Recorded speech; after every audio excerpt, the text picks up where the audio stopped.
For this, our fifth Lent reflection, the focus is that a disciple is outwardly oriented, focused on helping others learn what it means to be a disciple. Over the last 4 weeks, we've considered a disciple as an apprentice and a practitioner, a doer of the word, an active, intentional learner, following a particular teacher and being accountable to someone who not only knows them, but helps them to grow and live. All of which will make us better disciples. But what good is that if what we learn and practice stays with us and isn't passed on to those around us, and particularly to future generations? In preparing this reflection, I turned to Psalm 78, a psalm written by Asaph, a Levite appointed by King David as a worship leader and musician.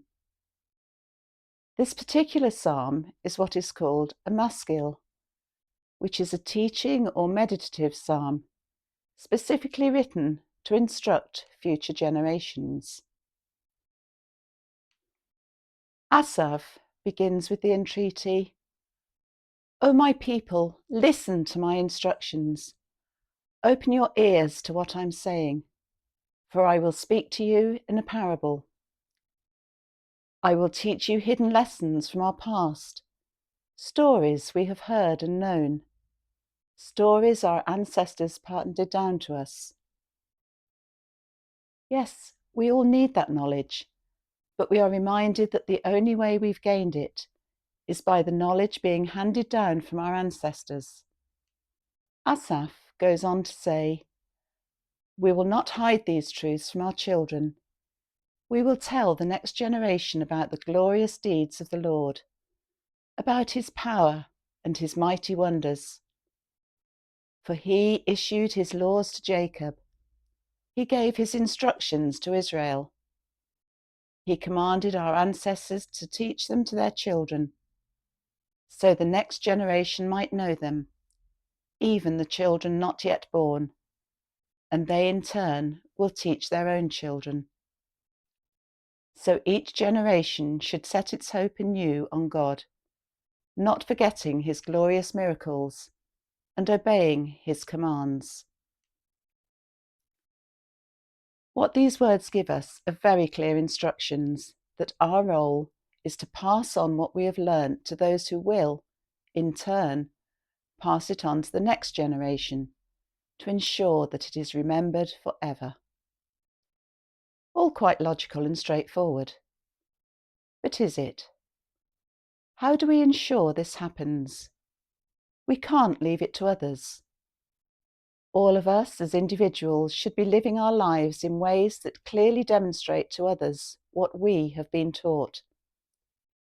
Our teaching as disciples needs to be as automatic as teaching behaviours in a family situation.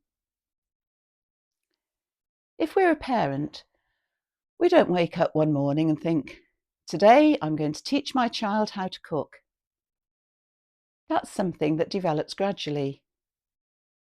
Young children can be asked to help stir a cake mix, potentially with the added bonus of licking the spoon afterwards. As they get older, they can help weigh the ingredients. With support, their responsibilities gradually increase until the day when they can bake a cake for us. And so it should be with our Christian lives as disciples, gradually sharing our knowledge at a level appropriate for the age and capability of all around us. As part of our diocesan year of discipleship, Bishop Debbie, at a recent diocesan synod, gave us all a challenge to dare to hope, for which we would need courage and confidence. We should constantly be listening and watching for God in our daily lives. He's always there with us, but we don't always notice him. We need to understand the picture God is painting for us and then articulate it. In our modern world, I was interested to see what AI had to say about discipleship. The overview that it gave was that being a disciple means being a dedicated follower, learner, and imitator of a teacher, most notably Jesus Christ. Well, imitating Jesus would definitely have to include teaching others and passing on the word. AI also stated that disciples are mission-oriented, called to make more disciples by sharing their faith. The overview ended by stating that it is a lifelong commitment to loving others, studying scripture, and making new disciples. Are we prepared to give that level of commitment? I turned to a dictionary definition. Merriam-Webster tells us that the meaning of disciple is one who accepts and assists in spreading the doctrines of another. I then considered the definition of the Greek word for disciple, which is that a disciple is a pupil who learns from a master, not just intellectually, but by imitating their life and actions. There's no getting away from it. Wherever you look, we're told we have to actively teach others. Let's link that back to the scriptures. In Matthew 28, verse 19, Jesus told his closest friends to go and make disciples of all nations. Their word and teaching gradually spread, and that is what we should be continuing today. In the Tyndale New Testament commentary on Matthew, when discussing the fulfilling of the law at the beginning of the Sermon on the Mount, R.T. France states, "The good disciple will do and teach the commandments." Let's examine this further. Gerard Weber and Robert Miller, in their book, Breaking Open the Gospel of St. Matthew, elaborate on the analogy of salt and light, which actually appears in 3 of the 4 Gospels. They say, a light left burning in a room with no one in it does nothing but use up electricity. Salt, sitting in a shaker on the table, is of no help to anyone. Both light and salt need to be in contact with people if they are to carry out their purpose. Just so, the one who says, "I believe," needs to touch the lives of others in order to be a true disciple of the Lord. Preaching the message is important, but this reaching out and touching is most effective when it flows from the attitudes encapsulated in the Beatitudes. Salt and light are such common elements that we cannot easily conceive of life without them. Even though they are common, we appreciate what they contribute to our lives. Salt keeps food from spoiling. Food can be flat and bland, even tasteless without salt. Just the right amount of salt enhances the flavour and enjoyment of our food. In Matthew chapter 5, verse 13, Jesus says to his disciples, "You are the salt of the earth. But what good is salt if it has lost its flavour? Can you make it salty again? No, it will be thrown out and trampled underfoot as worthless." So what does it mean to be described as the salt of the earth? Is it a way you would like to be described? I think I would, as it's generally considered to be a huge compliment. But what is it that makes salt so important in our lives? Looking back in history, some people were paid in salt, hence our word salary.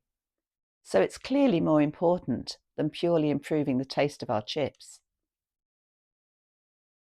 In biblical times, salt had a number of purposes relevant to what Jesus said about his disciples.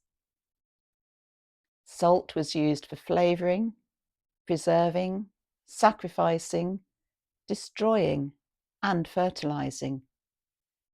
Many of its uses have continued through the centuries, making it equally important in our modern world.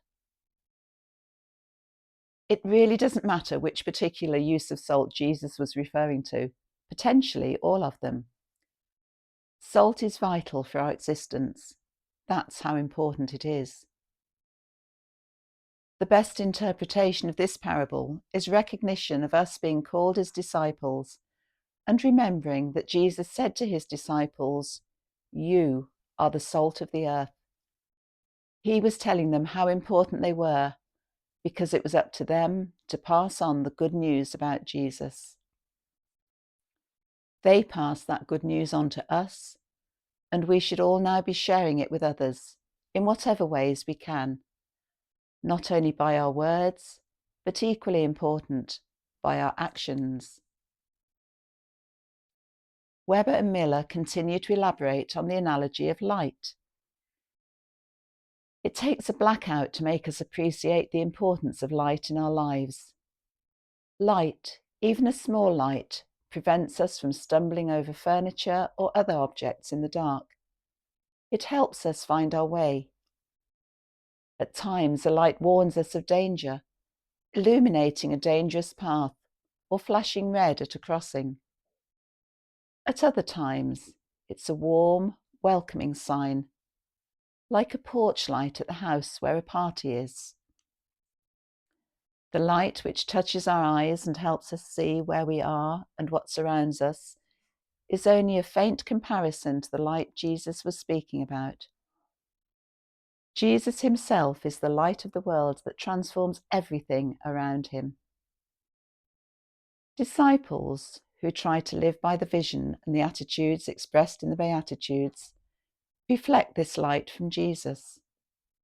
They too are transformed. The quality of their lives transforms the world around them. They show the way, and by their example, encourage others to walk on that way. In the opening chapter of John's Gospel, Jesus is called the true light, which gives light to everyone. Throughout the New Testament, the followers of Jesus are called to be lights in the darkness. Matthew makes it clear that the lamp he refers to is us, the disciples. We are the ones who should be shining. We should be beacons, speaking to God to those around us. Matthew uses Jesus' words to remind us that light is most effective when put on a stand, clear for all to see. If it's covered, it serves no purpose at all. In the same way, if we keep the Christian message to ourselves and don't share it, what good is it doing? What we need to consider is how to make our light shine.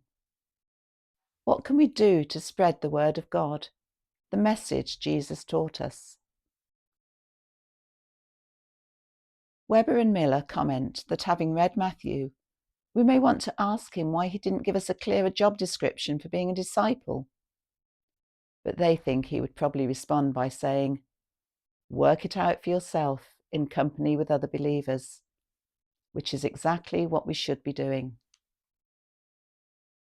For us to truly become the salt and light that Jesus declares us to be, we have to interact with the world around us.